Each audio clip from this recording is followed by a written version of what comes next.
যে ভারতের মতো এরকম একটা উন্নত পুরনো সভ্যতার দেশ যে চিরকাল ভারত বা সারা পৃথিবীকে আলো দেখিয়েছে, দিশা দেখিয়েছে, সেই রকম একটি দেশের প্রধানমন্ত্রী হওয়ার সামান্যতম যোগ্যতাও যে নরেন্দ্র মোদীর নেই। মোদী তাদের কাছে একটা রোবট, ওখান থেকে ওয়াশিংটন থেকে আর তেল আবিব থেকে এরকম করে কিছু চালাচ্ছে, একটা লিভার চালাচ্ছে কিংবা একটা বোতাম টিপছে, আর মোদি হ্যাঁ হ্যাঁ করে সেই কাজগুলো করে যাচ্ছে। চায়না কুত্তা কি সেরকম একটা গার্বেজ? হ্যাঁ, এই যে চায়না কুত্তারি নিয়ে যেটা হলো, সত্যি এইটা মানে আপনি চিন্তা করতে পারেন, ভারতবর্ষের মান সম্মান সব কিছুকে একেবারে লুটিয়ে দিয়েছে।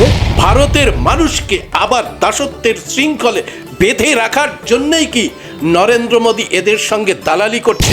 আরএসএস এর অফিস সদর দপ্তর ঘেরাও করতে গেছে, তখন ভেতর থেকে সমস্ত মোহন ভগবত সহ সমস্ত পালিয়ে চলে গেছে।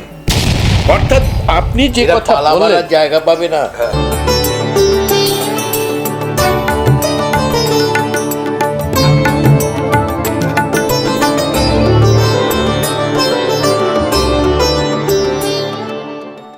আপনাদের সবাইকে ভয়েস অফ বহুজনের পক্ষ থেকে সান্ধ্য অভিবাদন জানিয়ে শুরু করছি আজকের একটি বিশেষ আলোচনা। ইতিমধ্যেই সারা বিশ্ব জুড়ে তোলপাড় এপস্টিন ফাইল নিয়ে। একদিকে ম্যাক্সওয়েল করেছে হানি ট্র্যাপ, আর অন্যদিকে মানিটারি ট্রানজ্যাকশনের ডিল করেছে এপস্টিন, আর পাশাপাশি একেবারে কিশোরীদের নিয়ে সেই সমস্ত যারা ওখানকার ক্লায়েন্ট, সেই ক্লায়েন্ট হিসেবে রয়েছে বড় বড় বিশ্বের তাবড় সমস্ত রাষ্ট্রনেতারা। এবং ঘটনাক্রমে ভারতবর্ষে 2014 সালের পরে থেকে নরেন্দ্র মোদী ক্ষমতায় আসার পরেই নরেন্দ্র মোদীর নাম এই এপস্টিন ফাইলে চলে এসেছে হরদীপ সিং পুরীর, এসেছে অনিল আম্বানির নাম, এবং হর্ষবর্ধনের নামও ইতিমধ্যে চলে এসেছে। তো এই বিষয় নিয়ে আজকে আমাদের সঙ্গে আলোচনা করবেন আপনাদের পরিচিত সুমিতদা এবং বন্ধুর শঙ্কর। আমি প্রথমে শঙ্করকে জিজ্ঞাসা করি, শঙ্কর, ভারতবর্ষে মোদির নাম আসাতে ভারতবর্ষের মানুষ যেভাবে লজ্জিত হয়েছে, ভারতবর্ষের মানুষ যেভাবে এপস্টিনের মতো একটা ভয়ঙ্কর যৌন অপরাধীর সঙ্গে মোদির সম্পর্ক নিয়ে প্রশ্ন তুলেছে, শঙ্কিত হয়েছে, এপস্টিনের মতো এত বড় একটা কুখ্যাত যৌন অপরাধীর ফাইলে নরেন্দ্র মোদির নাম আসাতে একজন ভারতীয় হিসেবে তুমি কোন চোখে দেখছো? একজন ভারতীয় হিসেবে তো আমরা লজ্জিত যে আমাদের দেশের একজন প্রধানমন্ত্রী, তিনি এপস্টিন দ্বীপে এইরকম একটা কুখ্যাত পরিবেশ, আজকে যে বর্ণনা এপস্টিন ফাইলের মধ্য দিয়ে ইতিমধ্যেই প্রকাশিত হয়েছে, যে কি পরিমাণ কুৎসিত একটা পরিবেশ হতে পারে, যেখানে ছোট ছোট শিশু কিশোরী মেয়েদের সেখানে বন্দি করে রাখা, তাদের ওপর যৌন নিপীড়ন চালানো এবং এক প্রকার ভেট দেওয়া, মানে যারা ক্ষমতাধর ব্যক্তি বা যাদের হাতে অর্থ আছে, ক্ষমতা আছে, তাদের সঙ্গে লবি করা, তার একটা কৌশল হিসেবে এই সমস্ত মেয়েদেরকে ভেট দেওয়া, এইগুলো মানে এইরকম একটা কুৎসিত পরিবেশে আমাদের দেশের প্রধানমন্ত্রী তার নাম জড়িয়েছে। আমাদের দেশের প্রধানমন্ত্রী সেখানে গেছিলেন 2019 সালে, এবং সেখানে গিয়ে তিনি মানে যেভাবে তার নামটা এসেছে, সে তার কোনো প্রতিবাদ তারা এখনো করেননি। সেটা হচ্ছে যে সেখানে গিয়ে তিনি নাচা গানা করেছিলেন।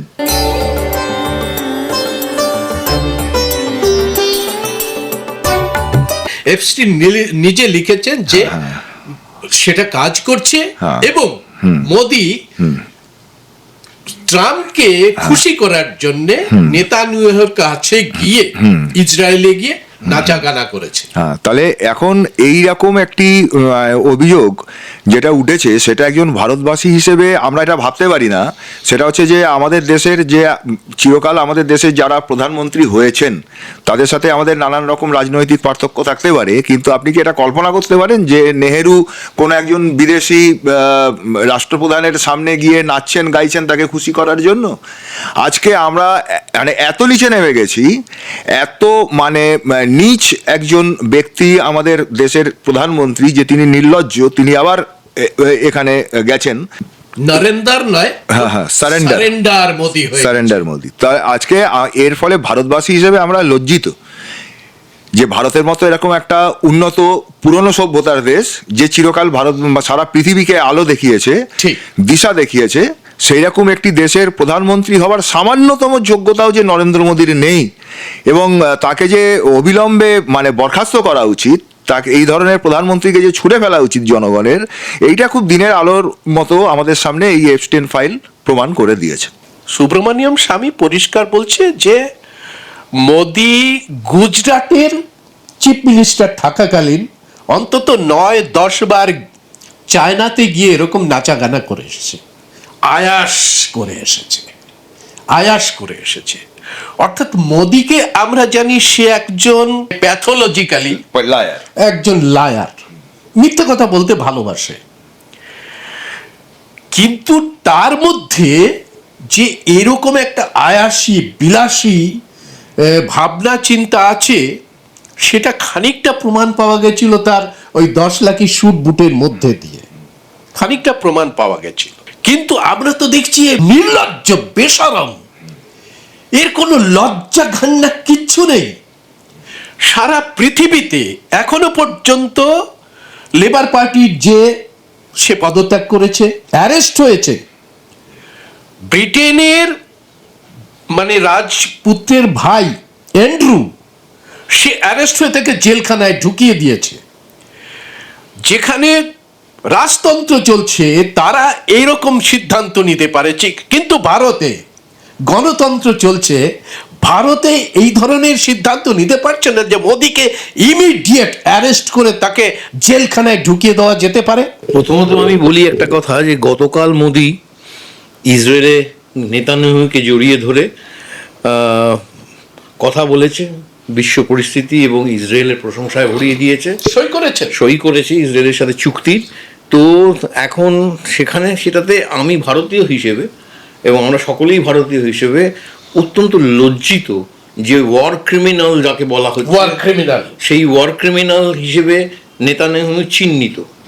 এবং গাজাতে যে গণহত্যা চালিয়ে এসেছি গত 2 বছর ধরে, আগেও করেছে 80 বছর ধরে হয়েছে, আমি সেই হিসেবে রাখছি না, আমি গত 2 বছরের হিসেবেই যে গণহত্যা চালানো হয়েছে এবং শিশু, নারী, মানুষকে যেভাবে হত্যা করা হয়েছে, একটা নরসংহার, সেই নরসংহারের বিষয়ে একটা কথাও মোদি কতক্ষণ বললেন না।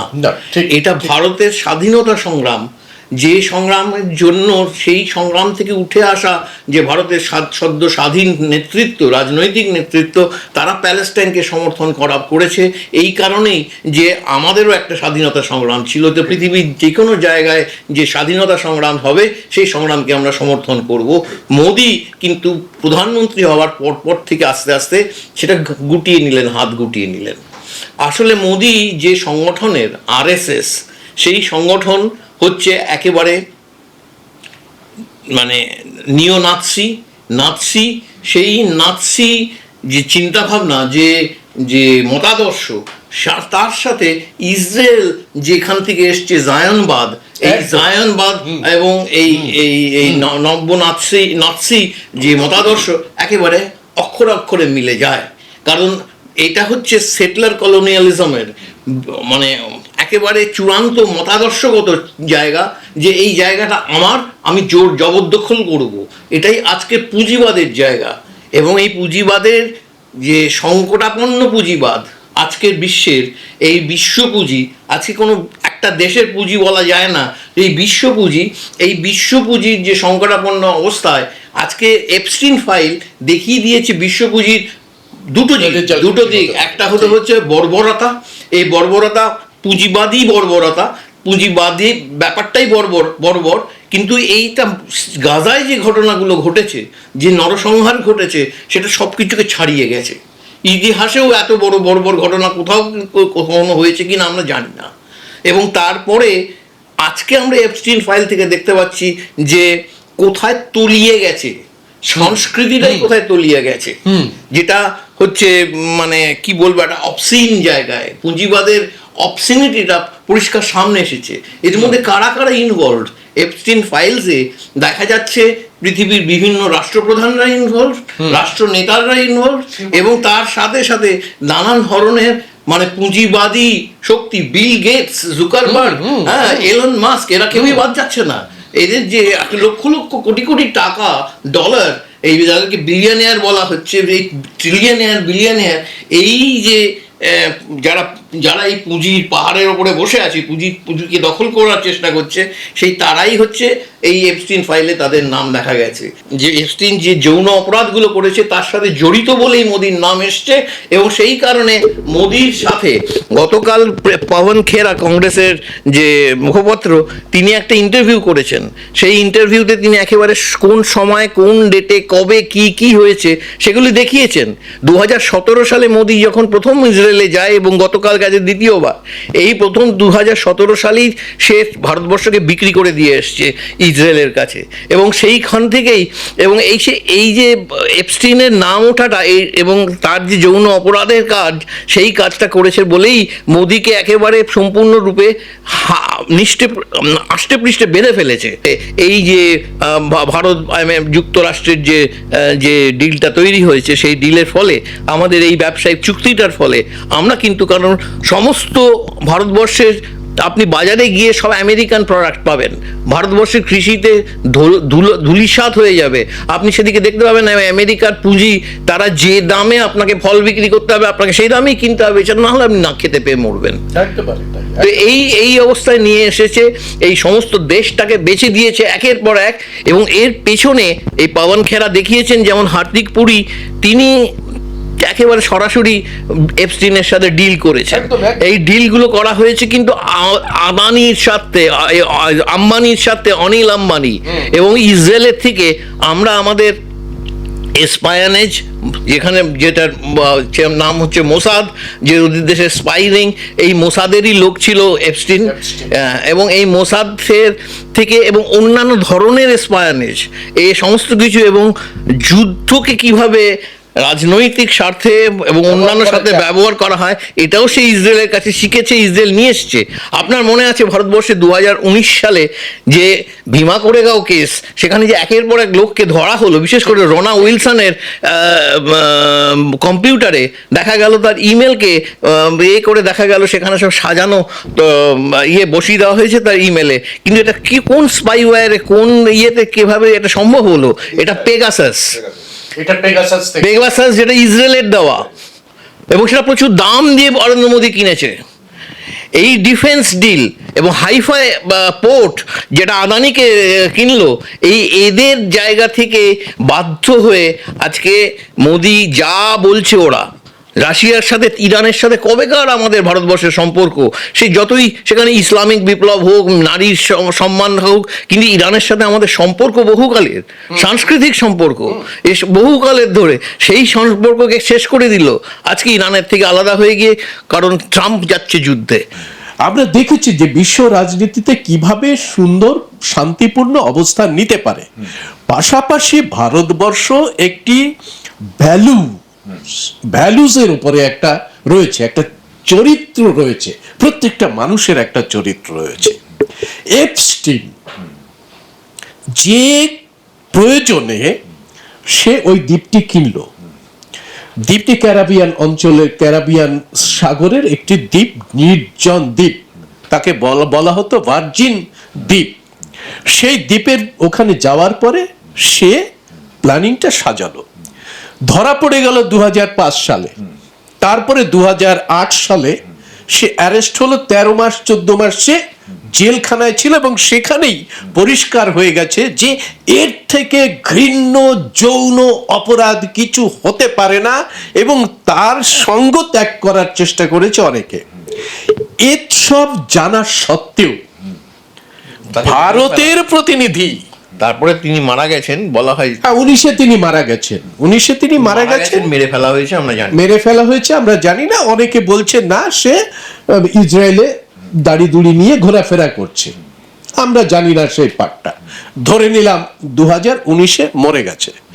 2017-তে পুরীকে লাগিয়ে দেওয়া হয়েছে, তার আগে অনিল আম্বানিকে লাগিয়ে দেওয়া হয়েছে। অনিল আম্বানির সাথে এপস্টিনের সম্পর্ক গড়ে তোলা হয়েছে এবং অনিল আম্বানিকে এপস্টিন বলছে, তুমি এসো, তোমার জন্য সোনালী চুলের একজন কিশোরী অপেক্ষা করছে। অনিল আম্বানি লিখছে, হ্যাঁ ওটা করো, ওটা সেট করে দাও। তারপরে অনিল আম্বানি বলছে যে তোমার সাথে নরেন্দ্র মোদীর, ভারতের প্রধানমন্ত্রীর সাক্ষাৎ করার জন্য তিনি উদ্গ্রীব। 2008 সালে এত বড় অপরাধী সবকিছু স্বীকার করার সত্ত্বেও এপস্টিনের মধ্যে দিয়ে নেতানিয়াহুর সঙ্গে যুক্ত হতে হবে, এই প্ল্যানিংটা কিরকম মনে হলো?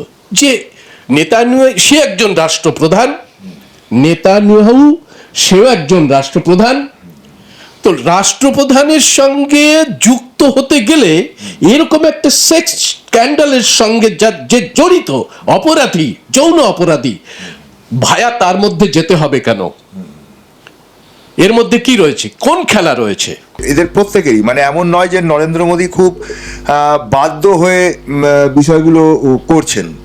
বাধ্যবাধকতার একটা জায়গা তো আছে, সেটা একটা অন্য দিক।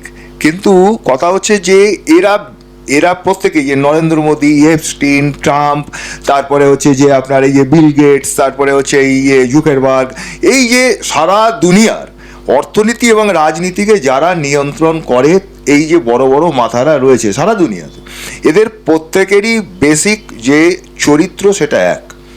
সেই চরিত্রটা হচ্ছে যে খুব রটন, খুব গলিত সবের মতো পচা সেই চরিত্র। সেই চরিত্র কি দেখে? সেই চরিত্র দেখে সেটা হচ্ছে যে পাওয়ার, রাজনৈতিক ক্ষমতা। সেই চরিত্র দেখে হচ্ছে অর্থ। এবং 3 নম্বর হচ্ছে যে সেই চরিত্র মহিলাদের তারা একটা ভোগের সামগ্রী বলে মনে করে। এই যে ভেট দেওয়া, মানে এই যে দেখুন, আপনি কথাটা খেয়াল করুন, এই আপনি যেটা মানে বললেন, এটা তো চালাচালি হয়েছে যে মানে তুমি এখানে এসো, তোমার জন্য একটা কাজ আছে, আর একজন সুইডিশ সোনালী চুলের সুইডিশ মহিলা বা মেয়ে তাকে রাখা আছে তোমার জন্য। আপনি কথাটা খেয়াল করুন যে সারা বিশ্বের 50% জনসংখ্যা যদি মহিলা হয়, তাহলে এই 50% জনসংখ্যাকে তারা কোন স্তরে নামিয়ে নিয়ে এসেছেন। শুধু কি মেয়েদেরকে সেখানে বেঁধে রেখে ধর্ষণ, উপহার দেয়া এবং যৌন কেচ্ছা, শুধু কি এইটা? এরকমও তো সেখানে রয়েছে, সেটা হচ্ছে যে কেটে খেয়ে ফেলা হয়েছে, একেবারে তাই ক্যানিবালিজম। এবং ওখানে শয়তানির মূর্তি তৈরি করা হয়েছে। আচ্ছা, আপনি এবারে ভাবুন, সেটা হচ্ছে যে একটা মেয়েকে ধর্ষণ করার পর তাকে কেটে খেয়ে ফেলছে, সেটা হচ্ছে যে কতগুলি মানুষ। এবং ডিনার পার্টি হচ্ছে, আমি ভিডিও দেখেছি, সেখানে ডিনার পার্টিতে মুরগির ঠ্যাঙের সাথে ছোট শিশুর ঠ্যাঙের রোস্ট। তাহলে আপনি এবারে চিন্তা করুন, যে সভ্যতার জন্য নাকি আমরা গর্ববোধ করি, যে সভ্যতা নাকি আজকে সেই মানে এত কথা, উন্নয়ন, সভ্যতা, এত কথা আমাদের সামনে বলা হয়, এর জন্য আমরা গর্ববোধ করি। সেই সভ্যতাকে এই যে কতিপয় মানুষ, একজন, আপনি তো সঠিক বলছেন যে একজন রাষ্ট্রপ্রধান আর একজন রাষ্ট্রপ্রধানের সঙ্গে দেখা করবেন, তাতে ভায়া একজন দালাল এবং সে মানে এই ধরনের মানুষ কি দরকার তার মানে সেটা হচ্ছে যে এখানে নিশ্চয়ই টাকার খেলা আছে, এখানে পাওয়ারের খেলা আছে, এখানে পরস্পরকে সন্তুষ্ট করার খেলা আছে। যে যত ভেট দিতে পারবে তার ডিল তার সঙ্গে হবে। আজকে আমি রাশিয়ার সাথে ডিল করব নাকি আমি আমেরিকার সাথে ডিল করব? আজকে আমি ভেনেজুয়েলার একটা অপহৃত বা দখলীকৃত দেশের তেল আজকে আমেরিকা বিক্রি করছে, সেই তেল আমি কিনবো কি কিনবো না? এই সমস্ত যে প্রশ্নগুলো আজকে ভূ রাজনৈতিক এবং অর্থনৈতিক ক্ষেত্রে নিতে হয় রাষ্ট্রপ্রধানদের, সেখানে একে অন্যকে খুশি করার জন্য এই ধরনের যে মেয়েদের ভেট দেওয়া, এমনকি তাদের কেটে খাইয়ে, একটা সভ্যতা, আপনি চিন্তা করুন, এইরকম একটা সভ্যতাকে নিয়ে আজকে আমরা বড়াই করি। আমাদের তো ধিক্কার দেওয়া উচিত এই সভ্যতার ওপর। এবং ভারতবর্ষ, বিশেষ করে ভারতবর্ষ চিরকাল, আমি আগেও বললাম যে ভারতবর্ষ চিরকাল একটা উন্নত সভ্যতার কথা বলে এসছে। এই যে আপনি বলছেন যে পররাষ্ট্র নীতি, আমি পঞ্চশীল নীতির, এক সময় আমরা পঞ্চশীল নীতির কথা বলেছি, এক সময় আমরা মানে আমাদের যে অশোক চক্র, সেই অশোক চক্র আমাদের যে রাষ্ট্রীয় নীতিতে অত্যন্ত গুরুত্বপূর্ণ একটি বিষয় হিসেবে আছে। বুদ্ধিজম বা গৌতম বুদ্ধের যে আদর্শ, তার যে মরালিটি, এইগুলো হচ্ছে যে ভারতবর্ষের রাষ্ট্র নীতি হিসেবে একসময় সমাদৃত হয়েছে কোনো না কোনোভাবে। সেই রকম একটি দেশের একজন প্রধানমন্ত্রী, সেই রকম একটি রাষ্ট্রের প্রধানমন্ত্রী, আপনি চিন্তা করুন যে এই ধরনের একটি কুকীর্তির সঙ্গে জড়িত, তিনি সেখানে নাচছেন, গাইছেন, তিনি সেখানে গিয়ে হচ্ছে যে এই সমস্ত যৌন অপরাধী এবং এই একেবারে নিম্নমানের ক্যানিবাল কিছু মানে কি বলবো আর, মানে এদের সাথে গিয়ে তিনি ওখানে নাচছেন, খানা পিনা করছেন, গাইছেন, মানে এটা কি আমরা ভাবতে পারি? আমি সেই কারণেই বলছিলাম যে ভারতবর্ষের মতো একটি রাষ্ট্রের প্রধান হওয়ার সামান্যতম যোগ্যতা এই নরেন্দ্র মোদীর নেই। আপনি বলছেন তাকে অ্যারেস্ট করে, যদি সত্যি এটা একটা গণতান্ত্রিক দেশ হতো, যদি সত্যি এখানে মানুষের কথার কোনো মূল্য থাকতো, সাধারণ মানুষের কথার কোনো মূল্য থাকতো, আমাদের বিপুল গৌরবান্বিত যে ঐতিহ্য, সেই ঐতিহ্যের যদি সামান্য মূল্য থাকতো, তাহলে এই ধরনের লোককে ওই এপস্টেইনের মতোই তাকে গ্রেপ্তার করে জেলে পাঠানো উচিত ছিল এবং পাঠানো হতো। আমেরিকান প্রেসিডেন্ট ডোনাল্ড ট্রাম্পের নাম যতবার এপস্টিন ফাইলে ঢেকে দেওয়া হয়েছে, তবুও যেটুকুন বেরিয়ে এসেছে তাতে সব থেকে বেশি নাম হচ্ছে ডোনাল্ড ট্রাম্পের। এবং ডোনাল্ড ট্রাম্পের নিজের পোষ্য যে মেয়েটি, তার সঙ্গে যে আচরণ করছে সেটাও বিধিসঙ্গত পিতা মানে কন্যার আচরণ নয়, সেটা পরিষ্কার করে দেখা যাচ্ছে ভিডিওগুলোতে। অর্থাৎ এরকম একটি মানে নক্কারজনক চরিত্রের সঙ্গে নরেন্দ্র মোদী সেই সমস্ত মানুষগুলোকে বেছে নিচ্ছে যাদের চারিত্রিকভাবে যারা স্খলিত। সভ্যতার নৈতিক সংকট সবচেয়ে মানে অত্যন্ত খারাপ অবস্থার মধ্যে রয়েছে, সেই রকমই সারা পৃথিবীতে অন্য চিন্তা ভাবনা, অন্যভাবে মানুষের আজ যে গত 2 বছর ধরে প্যালেস্টাইন ইস্যুতে এবং এখন বিভিন্ন ইস্যুতে যে ইউরোপের দেশে দেশে, আমেরিকার বিভিন্ন শহরে এবং আফ্রিকার বিভিন্ন দেশে, ল্যাটিন আমেরিকার বিভিন্ন দেশে, এশিয়ার বিভিন্ন দেশে যে লক্ষ লক্ষ মানুষ দিনের পর দিন, মাসের পর মাস, বছরের পর বছর তারা যে রাস্তায় নেমে এসে রাস্তায় দাঁড়িয়ে লড়াই করছে, এইটা কিন্তু একটা ভয়ঙ্কর ব্যাপার। এইটাকে আমরা হাইলাইট করি না, এইটাকেই আমরা হাইলাইট করতে হবে যে অন্য দিকটাও দেখো। একদিকে নৈতিকতার একেবারে নিচের তলায় চলে গেছে, নিকৃষ্টতম অবস্থায়, মানুষ সভ্যতা বলে কিছু নেই তাদের কাছে কিছুই নেই, কেবল পুঁজির পাহাড়, মুনাফা কি করে করব, এই জায়গাটাই তাদের একমাত্র চিন্তা। অন্যদিকে কিন্তু যে প্রতিরোধের শক্তি, গণপ্রতিরোধ, সে এবং সেই ভারতবর্ষেও সেটাই হবে। হয়তো সময় নিচ্ছে, হয়তো সেভাবে হয়নি, কিন্তু আমরা জানি 2 দিন আগেই পানিপথে যে সেখানে যে অয়েল রিফাইনারি, সেইখানে কিন্তু হঠাৎ করে সবাই মিলে রয়েছে আরাবলি দিয়ে নিতে দেয়নি, কোনো জায়গা নিতে দেওয়া হয়নি, আটকে দেওয়া হয়েছে, আটকে দেওয়া হয়েছে। এরকম বিভিন্ন জায়গায় বিভিন্ন আন্দোলন হচ্ছে, আমাদের উচিত সেই আন্দোলনগুলোকে একদম সামনে তুলে হাইলাইট করা। আমি শঙ্করের কাছে একটি খুব গুরুত্বপূর্ণ জায়গা আসবো। শঙ্কর, এটা ঐতিহাসিক একটা প্রশ্ন। আমরা যখন দেখেছি যে ব্রাহ্মণবাদী শক্তি ভারতের দখল নিয়েছে, কিছুদিন পরেই তারা বুঝতে পেরেছে যে তারা থাকতে পারবে না, এবং সেই সময় তারা ডেকে নিয়ে এসেছে বহিরাগত শক্তিকে। শক, হুন, পাঠান, মোগল সবাইকে নিমন্ত্রণ করে ডেকে আনা হয়েছে ভারতবর্ষটাকে ধ্বংস করার জন্য, বুদ্ধিজমটাকে ধ্বংস করার জন্য। যে ওয়েলফেয়ার স্টেটের কথা বললে তুমি, সম্রাট অশোকের ওয়েলফেয়ার স্টেট, যে বুদ্ধের কথা বললে তুমি, তাকে সম্পূর্ণভাবে ধ্বংস করে দেওয়ার জন্যে পশু শক্তিকে ডেকে নিয়ে আসা হয়েছে এই ভারতে, এবং তারা এসে ভারতটাকে দখল করেছে এবং ধ্বংস করে দিয়ে। ভবানী পাঠক বলছে মুসলিম রাষ্ট্র থেকে স্বাধীনতা পাওয়ার জন্য ইংরেজরা আসছে, ভবানী পাঠকদের মতো মানুষেরা ইংরেজদের স্বাগত জানাচ্ছে। ঠিক একইভাবেই নরেন্দ্র মোদী এই জায়নবাদীদের সঙ্গে হাত মিলিয়ে ভারত রাষ্ট্রকে আবার পরাধীন হয়ে গেছে, অলরেডি সবকিছু বিক্রি করে দিয়েছে, জল জঙ্গল জমি সবকিছু চলে গেছে আমেরিকার কাছে, চলে গেছে ইসরায়েলের কাছে। আসলে নরেন্দ্র মোদী এই দালালির কাজটাই করছে, ভারতবর্ষকে পরাধীন করে দেওয়ার জন্য। ভারতবর্ষের মানুষের সমস্ত অধিকার যেটা বাবা সাহেব ডক্টর বি.আর. আম্বেদকর তার সংবিধানের মধ্যে দিয়ে এখানে প্রতিষ্ঠা করেছিল, সেই সমস্ত কিছু কেড়ে নিয়ে ভারতের মানুষকে আবার দাসত্বের শৃঙ্খলে বেঁধে রাখার জন্যই কি নরেন্দ্র মোদী এদের সঙ্গে দালালি করছে?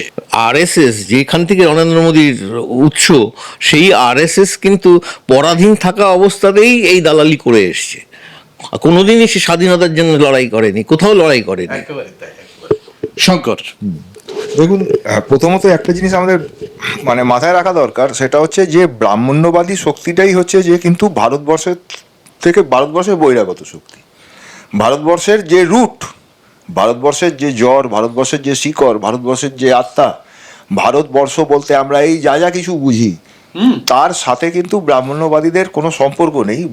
যে সম্পর্কটা আছে সেটা হচ্ছে একটা বিরোধাত্মক সম্পর্ক। হ্যাঁ, মানে তোমার মস্কো থেকে পন্ডিচেরি, মস্কো থেকে পন্ডিচেরিতে পরিষ্কার করে বলছে ব্রাহ্মণবাদী শক্তি হচ্ছে ভারতবর্ষের গ্লানি।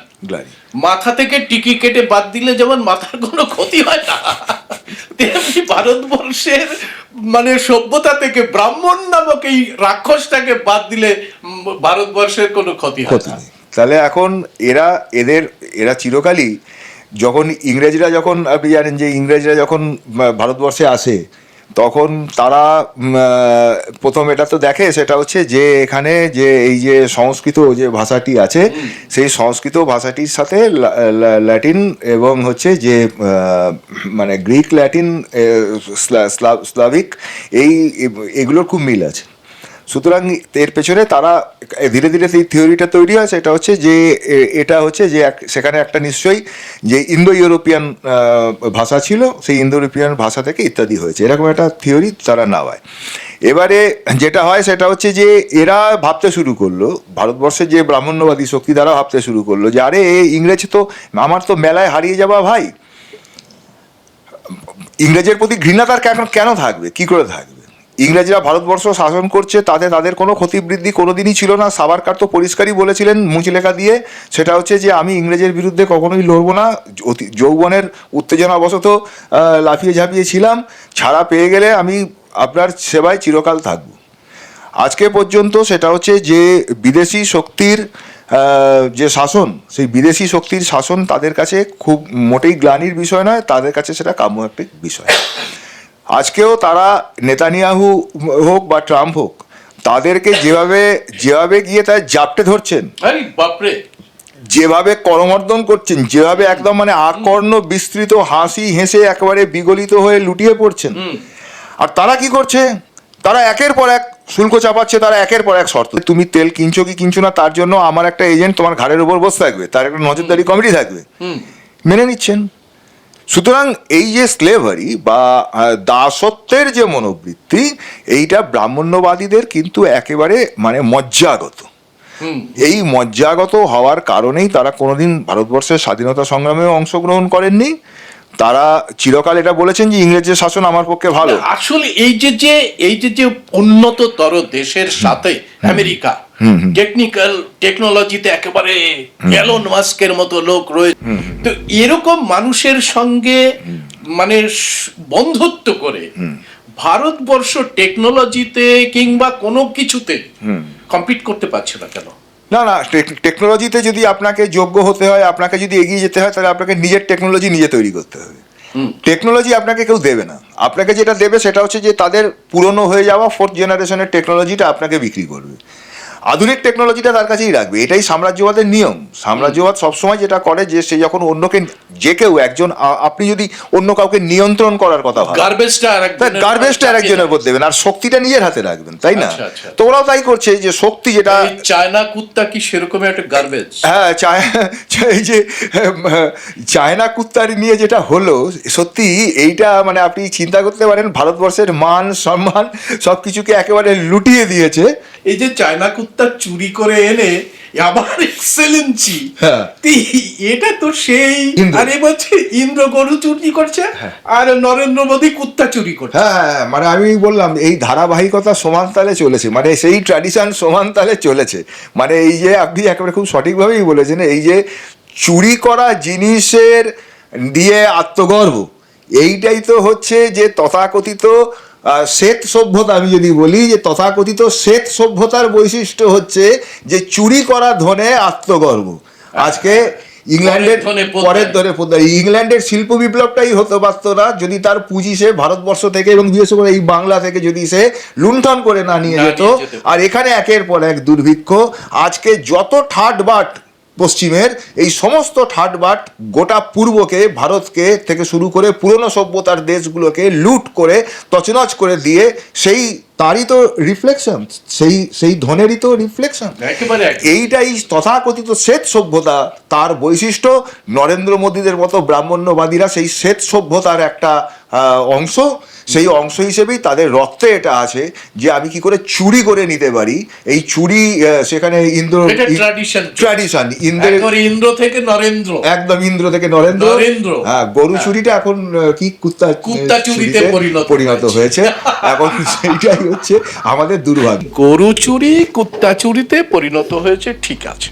এখনো বিস্ময় মসলিন, অবশ্যই এখনো মসলিন বিস্ময়, এখনো হাতির দাঁত সারা পৃথিবীর বিস্ময়।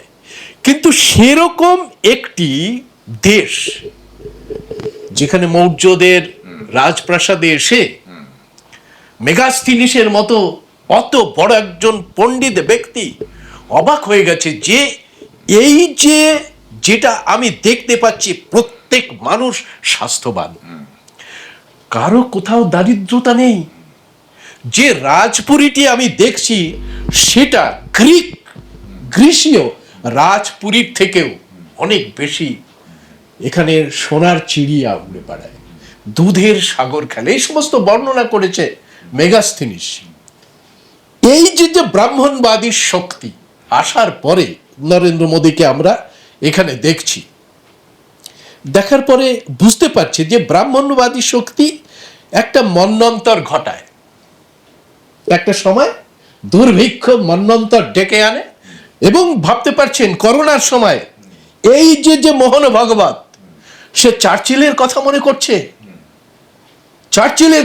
করছে, অর্থাৎ ভারতবর্ষের প্রত্যেকটা মানুষকে এরা পশু হিসাবে দেখে এবং প্রত্যেকটা মানুষের যে স্বাধীনতা, সেই স্বাধীনতার কথা ভুলে গিয়ে এরা চার্চিলের যে দুর্নীতি মন্বন্তর তৈরি করলো, মড়ক তৈরি করলো, সেই বিষয়টার মধ্যে দিয়ে একটা জাগরণ ঘটানোর চেষ্টা করছে।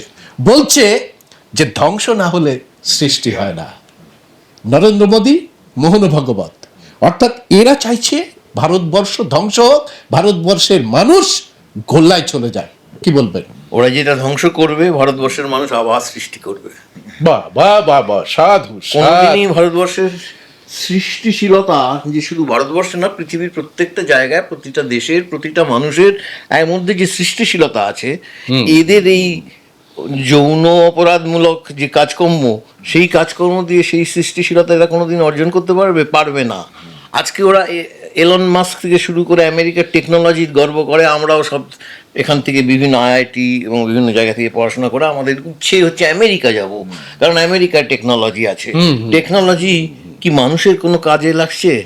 এলন মাস্ক একটা রকেটে করে, একটা স্যাটেলাইটে করে ঘুরে এলো, সারা পৃথিবীতে একটা অরবিট লাগিয়ে চলে এলো, সেটাতে মানুষের কি উপকার হলো আমরা জানি না। ঠিকই তো। আর সেই যে জায়গাগুলো, এইখানেই আমাদের এই ক্রিয়েটিভিটি, সৃজনশীলতা, এইখানেই আমাদের নিয়ে আসতে হবে এবং আসবে। বাহ। এইভাবেই এই জায়গাটাকেই ধরতে হবে যে এটাই আমাদের সৃজনশীলতা, এবং সেটা আমাদের ইতিহাস আছে, বহু কালের ইতিহাস। আমাদের সবচেয়ে বড় ইতিহাস হচ্ছে যেটাকে ওরা প্রচুর চেষ্টা করে ধ্বংস করতে পারছে না, যে একটা সিনক্রেটিক কালচার। একটা মাঠের মধ্যে একটা মুসলমানকে পিটিয়ে মারছে গতকাল, আমরা দেখেছি। হ্যাঁ, সে নামাজ পড়ছিল, তাকে ওখানে পিটিয়ে মারছে। এই জিনিসগুলো কিন্তু ভারতবর্ষে এর বাইরে। যাতে আবার আমরা এটাও দেখেছি যে বিভিন্ন জায়গায় মুসলমানরা যখন নামাজ পড়ছে আজকের দিনে গতকাল যুবকরা ঘিরে রেখেছে ঘিরে রেখেছে লখনৌ ইউনিভার্সিটি। লখনৌতে। তো এই যে জিনিসগুলো হচ্ছে, এটাও তো আরেকটা দিক। এই দিকগুলোকে আমরা তুলে ধরি, ওদের নৃশংসতা, ওদের ধ্বংসাত্মক কাজকর্ম। এই ধ্বংসাত্মক কাজকর্মকে যেমন আমরা নিশানা করব, তুলে ধরবো, ঘৃণ্য কাজ হিসেবে তুলে ধরবো, কিন্তু উল্টো দিকে আমাদের যে জায়গাটা আছে, আমাদের এটাই শক্তি, এই শক্তিটাকে আমরা সবচেয়ে বড় উঠিয়ে নিয়ে আসতে হবে। বাহ, সাধু সাধু। আমি এখানে একটাই বলি, সেটা হচ্ছে যে ভারতবর্ষের, আপনি যে মেগাস্থেনিসের কথা বললেন, মেগাস্থেনিস তো ধরুন অনেক আগেকার ব্যাপার। আমি বলছি যে গ্রিস, সেটা অনেক আগেকার ব্যাপার সেটা। কিন্তু আমি বলছি যে এই যে সাম্প্রতিক কালেও যদি ধরুন এই কয়েকশো বছর আগেও যখন এই ইংরেজরা ভারতবর্ষে আসছে, ইউরোপীয় শক্তিরা ভারতবর্ষে আসছে, সেই সময়কার কি অবস্থা, মানে ডিসকভারি অফ ইন্ডিয়াতে জওহরলাল নেহরু এটা খুব সুন্দর দেখিয়েছেন, এবং তার অনেক চিঠিপত্রতেও লিখেছেন যে তারা যখন এই মুর্শিদাবাদ, আমাদের এই মুর্শিদাবাদ শহরে এসে উপস্থিত হয়েছেন, তখন তারা অবাক হয়ে যাচ্ছেন দেখে যে এটা আমরা কোথায় এসেছি। তো মানে সেই সময় আপনি রেশম তৈরি করছে তারা, লন্ডন শহর, ভাবা যায় লন্ডন শহরের প্রয়োগ প্রণালী দীর্ঘদিন পর্যন্ত সেখানে কোনো প্রয়োগ প্রণালী ছিল না। সেখানে ওই বাড়ি থেকে বজ্র পদার্থ ওপর থেকে ছুঁড়ে ছুঁড়ে নিচে রাস্তায় ফেলে দেওয়া হতো, এবং সেইটাকে তারপর মানে তথাকথিত তাদের পৌরসভার লোকজন কুড়িয়ে নিয়ে গিয়ে সাফ করতো। এই তো ছিল, তাদের কোনো প্রয়োগ প্রণালী ছিল না। আর এখানে হরপ্পা মহেঞ্জোদারো সভ্যতা আজ থেকে কত হাজার বছর আগেও উন্নত প্রয়োগ প্রণালীর জন্য বিখ্যাত। ভারতবর্ষের সভ্যতা যখন ব্রিটিশরা যখন ভারতবর্ষে আসে, তখন ভারতবর্ষের যে মোট জাতীয় আয়, তার যে জিডিপি, সেটা ওয়ার্ল্ড জিডিপির 25% ছিল। ইংরেজরা যখন চলে যায় 200 বছর পরে, ইংরেজরা যখন ভারতবর্ষ থেকে চলে যাচ্ছে, তখন এই 25%টা নেমে আসলো হচ্ছে 3%। আর তারপরে যারা ক্ষমতায় আসলো, বিশেষ করে আমি নরেন্দ্র মোদীদের মতো যে ফ্যাসিবাদী শক্তি, তারা তো আজকে চরম ধ্বংসের জন্য দায়ী, যে তারা আজকে গোটা ভারতবর্ষকে শেষ করছে, ধ্বংস করছে। সেখানে আমাদের অবশ্যই, আমি সুমিতদার কথাকে প্রতিধ্বনি করে বলবো যে আমাদের ভরসা রাখতে হবে ভারতবর্ষের যে মানুষ হাজার হাজার বছর ধরে এই হরপ্পা মহেঞ্জোদারো তৈরি করেছিল, এই মুর্শিদাবাদ তৈরি করেছিল, এই সৃষ্টিশীলতা তৈরি করেছিল, এই মসলিন তৈরি করেছিল, তো মানুষ তৈরি করেছে। রোমে মসলিন ব্যান্ড হয়ে গেছিল, রোমে মসলিন, সেখানে রোমের যে সুন্দরীরা বা মহিলারা, তারা যখন ভারতীয় মসলিন পরে তারা যখন রাস্তায় বেরোতেন, তখন বলা হচ্ছিল যে পুরুষদের নৈতিক চরিত্রের মানে অধঃপতন হচ্ছে, কারণ এত ফাইন, এত সূক্ষ্ম সে বস্ত্র। সেটা তো আমরা জানি, এই নিয়ে অনেক গল্প কথা আছে।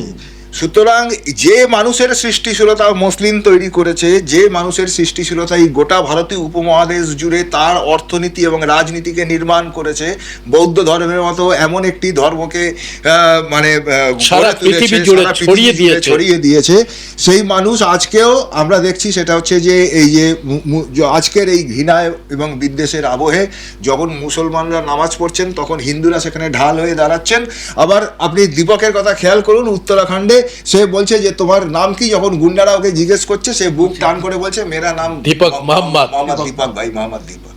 ঠিক, তাই এই মানুষের ওপর ভরসা করেই আগামী দিনে আমরা এগোবো, এবং ফ্যাসিবাদী শক্তি, ব্রাহ্মণ্যবাদী শক্তি যতই চেষ্টা করুক, তাদের মানে সমস্ত নীচতা, তাদের সমস্ত পচন আজকে পরিষ্কার মানুষের কাছে। কিন্তু তারা যে বেশি দিন থাকবে না ভারতবর্ষে, ভারতবর্ষের মানুষ যে উঠে দাঁড়াবে সেই বিষয়ে এটা কিন্তু শুরু হয়ে গেছে।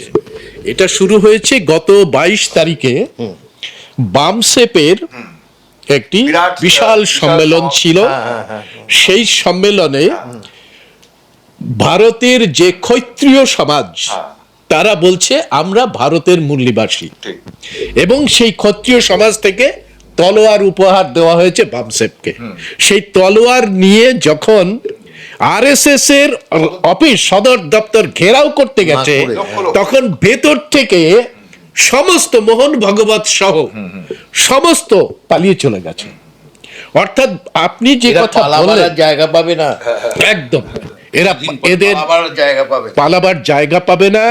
সুতরাং বন্ধুরা, এতক্ষণ ধরে বুঝতে পারলেন যে এই ভারতবর্ষের কথাই রবীন্দ্রনাথ তার যে কবিতা, সেই কবিতায় তিনি বর্ণনা করেছেন, ওরা কাজ করে।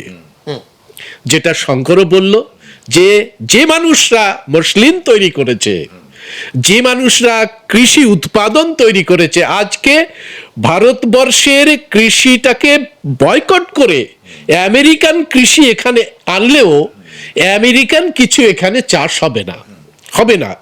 সুতরাং রবীন্দ্রনাথ সঠিকই বলেছিলেন যে ইংরেজ এসেছে এবং তার রথচক্রের ঘর ঘর আমরা শুনতে পাচ্ছি, জানি তার পথ দিয়ে বয়ে যাবে কাল, কোথায় ভাষায় দেবে সাম্রাজ্যের দেশ বেড়া জাল, জানি তার পণ্যবাহী সেনা জ্যোতিষ্ক লোকের পথে রেখা মাত্র চিহ্ন রাখিবে না, মাটির পৃথিবী পানে আখি মেলি যবে, দেখি সেটা কল কল রবে, বিপুল জনতা চলে নানা পথে নানা দলে দলে, ওরা কাজ করে নগরে প্রান্তরে, অঙ্গবঙ্গ সমুদ্রের নদীর কলিঙ্গের সমুদ্রের নদীর ঘাটে ঘাটে, পাঞ্জাব বোম্বাই গুজরাটে, গুরু গুরু গর্জন গুনু গুনু স্বর, দিন রাত্রি গাথা পড়িয়ে দিনযাত্রা করিছে মুখর, শত শত সাম্রাজ্যের ভগ্ন শেষ পরে ওরা কাজ করে।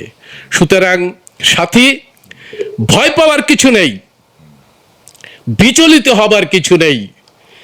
জাগ্রত জনতা প্রতি দেশে প্রতিরোধ গড়ে তুলছে। ভারতবর্ষ এই সমস্ত ফ্যাসিস্ট, বর্ণবাদী, ব্রাহ্মণবাদী, জায়নবাদীদের পরাজিত করবে, এই আশা আমরা রাখছি এবং আমাদের দুজন আলোচককে সংগ্রামী অভিবাদন জানিয়ে আজকের এই আলোচনা আমরা শেষ করছি। জয় ভীম, জয় ভারত, জয় সংবিধান।